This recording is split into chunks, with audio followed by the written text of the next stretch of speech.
Welcome, and thank you for joining today's video. If you've ever found yourself wondering why all your heartfelt gestures, constant support, or tireless efforts never seem to move her heart the way you hoped, you may be missing the mark entirely. This isn't a criticism of women, nor a dismissal of men's devotion. Instead, it's an invitation to look deeper beneath the surface of what we give to the emotional energy that truly connects. Because the truth is, women don't respond to what you do for them. They react to how you make them feel. So many men pour themselves into relationships, believing that consistency, kindness, and being the good guy will naturally win love. But affection isn't earned through task completion. It's ignited through emotional resonance. And that's what today's video is about. Uncovering the 5 things women want, not what they say, not what we assume, but what truly draws them in on a deeper emotional level. Stay with me through to the end of this video, because these insights may shift the way you show up, not just in your relationships, but in how you carry yourself as a man. It's time to move beyond the myths of male effort and into the quiet, steady strength that leaves a lasting impact. Number 1, effort without emotional impact is meaningless. In the realm of male-female relationships, few misunderstandings are as quietly destructive as the belief that persistent effort guarantees affection. Many men shaped by narratives of loyalty, provision, and duty invest in relationships with the logic of a transaction, offering consistency, generosity, and unwavering attention in hopes of being seen chosen and loved. Yet despite the steady gestures and thoughtful plans, many find themselves left in confusion when the emotional connection never deepens, or worse, abruptly dissolves. The question remains, how can so much care feel so invisible? The answer lies in the emotional mechanics of desire. Women are not emotionally moved by action alone. They respond to how those actions feel. Niceness, predictability, and reliability may create safety, but safety alone is not synonymous with desire. Repetition without emotional texture quickly becomes background noise. She doesn't remember the 5th sweet message if it feels like the 4th, and she won't treasure a romantic dinner if her emotional landscape during it remains untouched. A woman's heart doesn't operate on the logic of fairness. It moves in rhythm with emotional resonance. What stirs that resonance is not quantity, but impact. Confidence that doesn't ask permission, presence that doesn't feel performative. A moment of silence where she feels fully seen, an unpredictable turn in conversation that draws her out of her script. It is not the act, but the energy beneath it that causes her breath to catch and her thoughts to return to him long after he has left the room. Women don't measure devotion by the calendar or the clock. They measure it by the feeling they carry after a man is gone. This distinction frustrates many men who are taught that effort equals worthiness. But emotional reality often defies fairness. A woman may be drawn to a man who makes fewer gestures, yet commands greater gravity when he speaks. Another may walk away from someone who did everything right, because none of it ever made her feel different. Effort, in and of itself, is not a currency that love always accepts. What matters is how that effort lives inside her. Here, Stoicism provides a gentle redirection. It reminds men that they are not responsible for controlling how someone else feels, only for governing their principles and presence to anchor one's identity, and doing more for the sake of being wanted is to give away authority over one's worth. Instead, the man who leaves a lasting impression is the one who moves with intention, but without dependency. He offers what is genuine, not what is calculated. His energy is self-contained. His validation internal. She feels the difference. She feels it when he isn't texting, just to be liked, but because something real moved him. She notices when he disappears, not to play games, but to live fully in the parts of himself that don't orbit her. In those moments, emotional impact is born not from effort, but from truth. When a man learns to stop chasing her attention and starts expressing from his core, something shifts. She may lean in without knowing why. She may remember a moment with him, long after, forgetting his words. And if she doesn't, he remains unshaken because his actions were never bargaining chips. They were reflections of a self that needs no approval to stand whole. Number 2, she seeks emotional polarity, not predictability. There is a moment often unnoticed when a woman quietly begins to withdraw, not physically at first, but emotionally. What was once electric becomes flat. The man who once sparked her pulse now blends into the background of her routine. Not because he did something wrong, but because he did everything right, consistently, predictably, and without contrast. Emotional polarity is not a preference, it is a force that governs desire. What draws a woman in is not constant validation or full emotional transparency, but the tension between presence and restraint. She responds not to availability, but to contrast the man who becomes too emotionally legible, too eager to please, too gentle with his edges, unknowingly dulls the very intrigue that once pulled her close. Women, by nature, are sensitive to shifts in emotional temperature.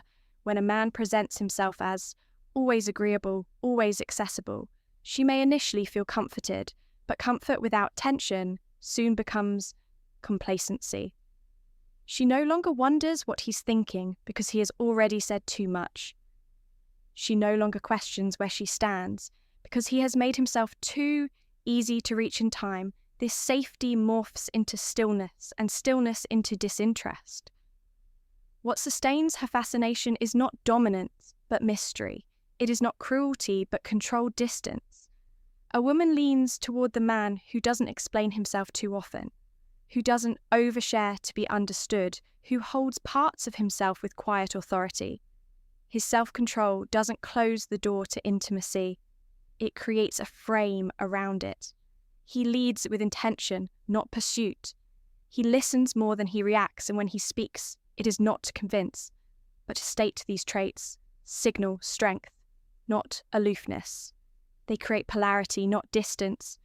The nice man, always there, always available, always validating, may be loved, but he rarely remains desired. His emotional presence lacks contrast. His energy, though kind, becomes too easy to predict, too easy to influence over time. She begins to feel more powerful than connected, more in control than in love. Attraction does not die when a man becomes cruel. It dies when a man becomes too certain, too smooth, too legible. It fades when every layer of him is unwrapped without resistance, when his depth no longer needs to be discovered, but is handed out freely too soon. The art lies not in withdrawal, but in restraint, not in manipulation, but in quiet leadership. He who does not rush to close the emotional gap allows curiosity to live. She must feel that his world is moving with or without her, that his center is not swayed by fear of rejection or hunger for validation. In that space, she leans in, not because he demands it, but because he evokes it. Emotional polarity is not a game. It is a rhythm, and when a man learns to lead from silence, more than speech, from intention, more than pursuit, he becomes less predictable and more alive in her imagination. That is where attraction breathes. That is where the connection becomes electricity again. Number 3, neediness kills desire. Be wanted, not needed, a pattern forms silently in many relationships, where a man believing love is earned through usefulness, anchors his identity in solving her problems. He fixes her car, listens to her vent about her day, and offers emotional labor like a beautiful partner. Assuming each act deepens the bond between them. Yet beneath the surface, the emotional ledger remains imbalanced. The more indispensable he becomes, the more invisible he feels. His presence is welcomed, even relied upon, but no longer longed for. And when her life regains stability, when the storm passes, her gaze begins to drift elsewhere. He finds himself standing in the same room, but now as a fixture of the past rather than a flame of the present. This disillusionment often stems from a misunderstanding of desire itself. Desire is not sustained by obligation or dependence. It is kindled by freedom and choice. A woman may initially reach for a man during crisis seeking safety and structure, but once her footing returns, her emotional needs evolve. What once felt like intimacy begins to resemble utility in her eyes. His efforts become expected rather than exceptional. She does not consciously resent his support, but she no longer desires the man who always says yes, who always shows up, who never lets her miss him. Emotional availability becomes overexposure. The man who thought he was essential begins to feel replaceable from a psychological perspective. Neediness is not the offering of help. It is the inability to exist without her reciprocation. Women often intuitive in emotional dynamics register this imbalance not through words, but through subtle cues. The tension in his voice when she doesn't reply quickly. The subtle pressure when she shares space with him out of guilt rather than joy. What he believes is commitment she experiences as emotional dependence. The paradox of attraction is that what feels generous to give can feel heavy to receive. When it lacks boundaries, the desire to be useful becomes a plea to be needed. And in that plea, something crucial gets lost. Mystery, confidence, magnetism, true masculine presence does not beg to serve. It offers strength, but does not require an audience to feel strong.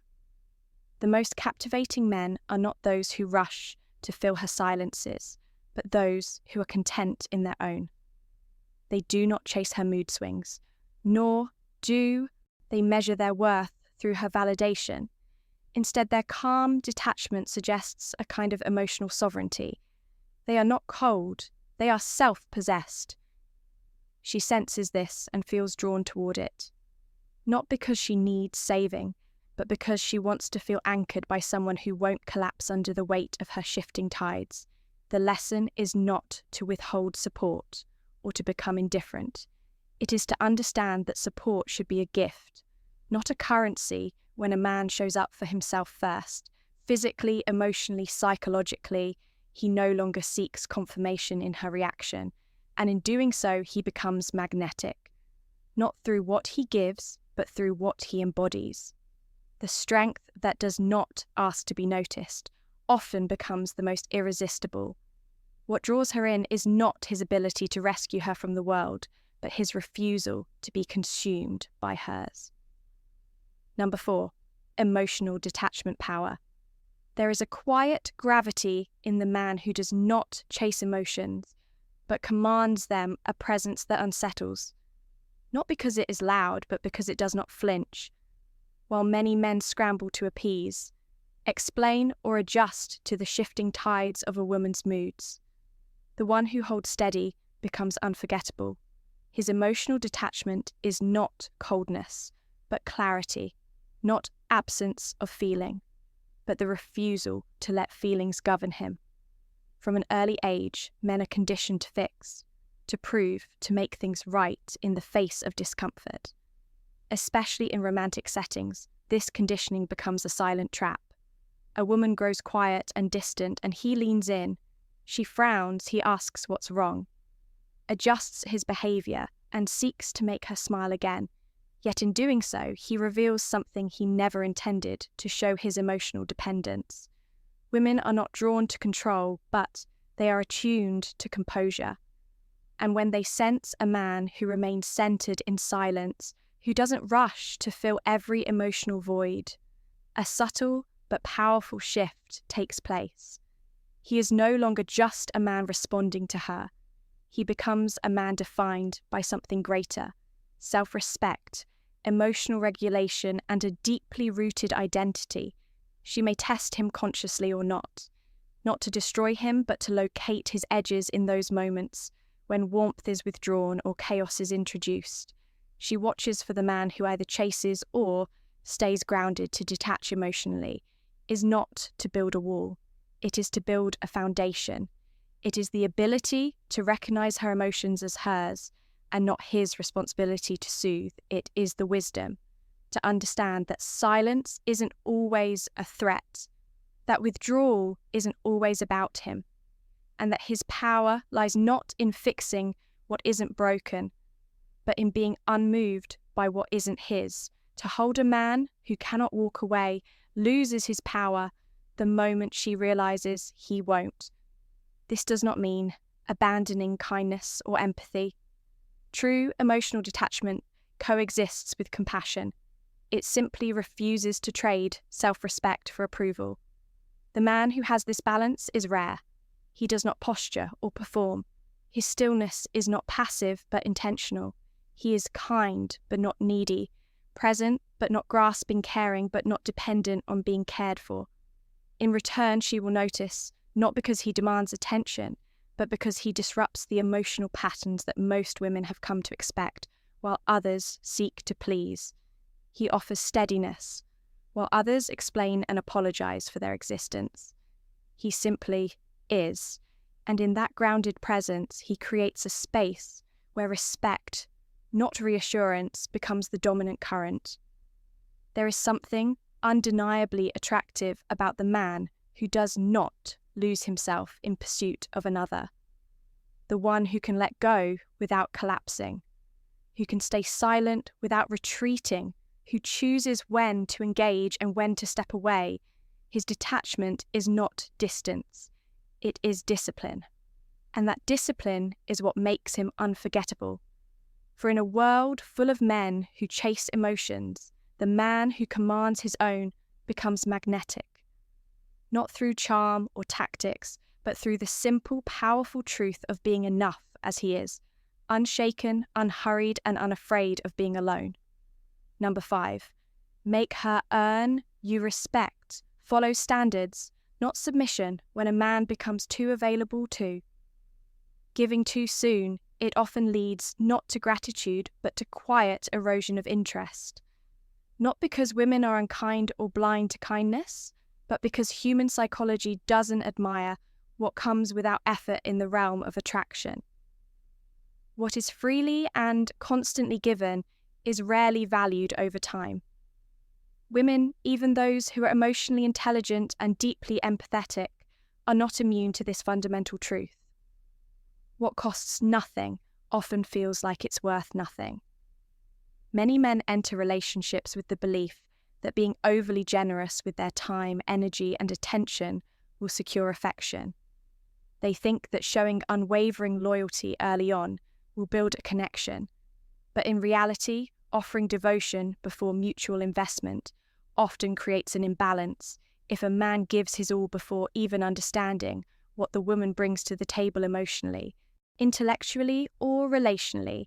He sends an unspoken message that his presence does not require discernment. That belief, once internalized by the woman, subtly reduces the value she places on him, not intentionally, but unconsciously.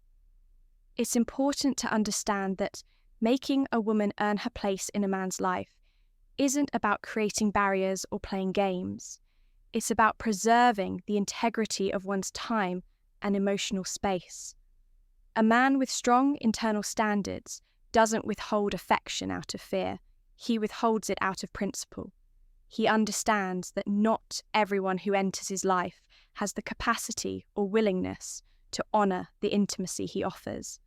So he observes, not with suspicion, but with quiet awareness. He notices how she responds to his silences, whether she initiates meaningful conversation, whether she respects the rhythms of his life, and whether her presence brings value rather than just company. A high V-value man does not compete for approval. He doesn't sell his worth through excessive explanations or over-accommodation. He doesn't rush to be understood. Instead, he lives in a place where his approval is the prize. And a woman who sees this, who senses that he is not desperately offering himself, but deliberately choosing to share his world, will respond with more authenticity. If she's truly interested, she won't be deterred by standards, she'll be motivated by them. From the female perspective, the presence of boundaries signals something compelling. Boundaries suggest that this man has done the inner work that he is not living to impress, but to protect what matters. And even if she doesn't fully articulate it, she feels the shift. She feels it when he doesn't reply instantly, just to avoid discomfort. She feels it when he listens without immediately trying to fix or rescue. She feels it when he offers space without punishing withdrawal. These things, subtle as they may seem, distinguish the man who knows his value from the man who is still trying to prove it. A woman's respect is not won by being agreeable. It is earned through presence, discipline, and self-respect, and those things cannot be faked. They reveal themselves over time in how a man maintains his boundaries, even when attraction tempts him to let them fall, in how he stays anchored to his values, even when desire tries to blur his vision, in how he walks away from inconsistency. Not because he's cold, but because he's clear. So much of attraction is not about perfection, but about posture. Not about having all the answers, but having a firm sense of what one will and will not accept. A man who lives from this place doesn't ask, "What do I need to do to keep her?" He asks instead, "What is she doing to be worthy of staying?" And when that question becomes the quiet filter through which he moves, he no longer fears rejection, he welcomes clarity, he no longer clings to being chosen, he chooses, he no longer trades his peace. For the thrill of pursuit, he allows stillness to reveal who truly values the presence he offers. This is how respect is cultivated, not through intensity, but through intentionality. Not through loud declarations, but through subtle decisions. Not through chasing connection, but through honouring one's own. In the end, what is earned remains what is given too easily. Too soon fades just as quickly. Conclusion. Calm, grounded presence is the ultimate magnetism. Understanding what truly resonates with women requires letting go of outdated beliefs about effort sacrifice and emotional pursuit. At the heart of attraction is not how much a man does, but how deeply he is rooted in who he is. Women are not drawn to relentless giving or constant presence. They are drawn to the emotional current a man carries within himself. That current is built from self-respect, boundaries, emotional clarity, and quiet strength. It's not about withholding affection or playing games, but about offering something more valuable, a calm, self-assured presence that doesn't beg for validation or try to earn love through over-functioning when a man no longer seeks to impress through effort, but instead focuses on embodying principle-driven behaviour. Everything begins to shift. He stops chasing and starts leading. He stops reacting and begins responding with thoughtfulness. He no longer asks, "What else can I do to be enough for her?" But instead, "Am I living in a way that is enough for me?" And that is the moment when respect, attraction, and emotional connection find fertile ground to grow. This journey is not about becoming emotionally distant or hyper-independent. It's about reclaiming the balance between giving and grounding. When a man becomes the source of his emotional regulation, his relationships begin to reflect that internal strength, no longer bending to win favour or scrambling to be chosen. He becomes the one who chooses. He sets the tone, establishes the pace, and invites others into a space of quiet confidence and meaningful connection. If this message spoke to something real in you, I invite you to reflect on your own experiences. What have you discovered about how women truly respond, not to your effort, but to your presence? Share your thoughts and personal stories in the comments. And if you're ready to explore more ideas like this, don't forget to subscribe to the channel. There's so much more to uncover on the path to becoming a more grounded, respected, and emotionally magnetic